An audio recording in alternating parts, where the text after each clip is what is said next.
If you follow this channel, you will have seen my journey at the beginning of the year to purchase what I class as a classic 21-year-old manual Porsche 911, a 997.1 shape version.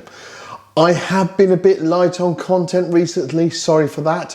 I've had stuff filmed, just not been well enough to edit the last couple of weeks.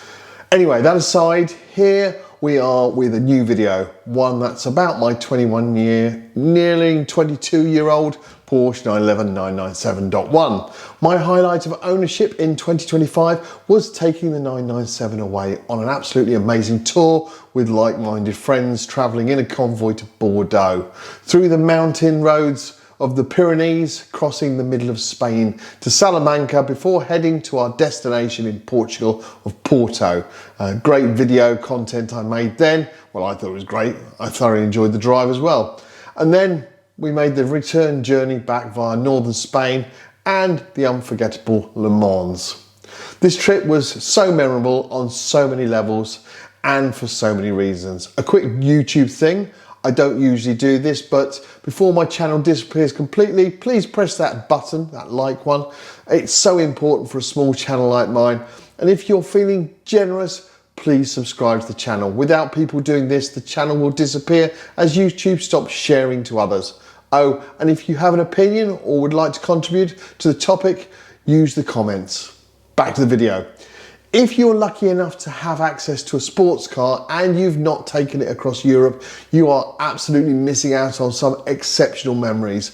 If you've taken your sports car abroad, for clarification, out of your garage does not count, then let's hear about it in the comments. Where have you taken yours? And would you recommend that trip? I'm looking for inspiration for 2026, please. Most important though, for your own sanity and memories, don't be that person who says, I had a sports car and I never used it on a European trip. That's just depressing, a bit like luxury watch owners who don't wear their luxury watch. I know some people do have reasons why they do not take their cars abroad or on trips, and apparently it's often a case that the significant other does not allow them. If you're one of these people, let us know in the comments. If there's enough of you, maybe we can set up some kind of support group.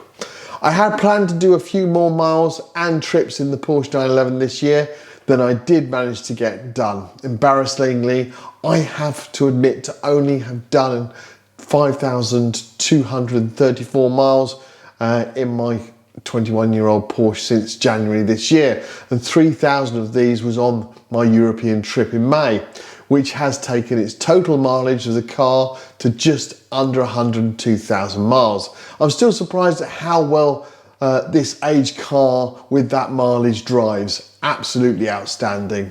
I do have a couple of reasons for the lower than expected mileage this year, health being a main one, with my ongoing regular cancer treatments getting in the way of my fun and the sheer number of other foreign trips I've squeezed in. I'm on a bit of a mission, a bit of a bucket list thing. This week I took my 911 997.1 for an MOT. It was not actually due to be done until the 3rd of January 26, but I have made the decision to say goodbye to it for this year and put it away in the garage until the spring. I really don't want to get salt and grit all over it this winter, and I'm off on another foreign trip in the next couple of weeks. So I thought, let's put the MOT forward, and then it's ready for me to go out in the spring straight off when the weather is better.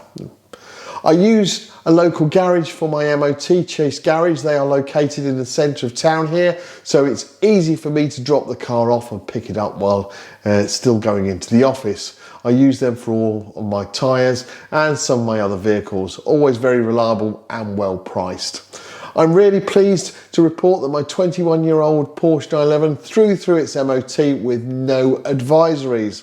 I will be putting it under its car cover very shortly in my garage, but also after the MOT it went in to have a mini valet, removing the flyers and giving it a polish ready for me to apply a ceramic coating. I don't like to put the cover over it in the garage until it's completely dry and I've finished off my list of jobs.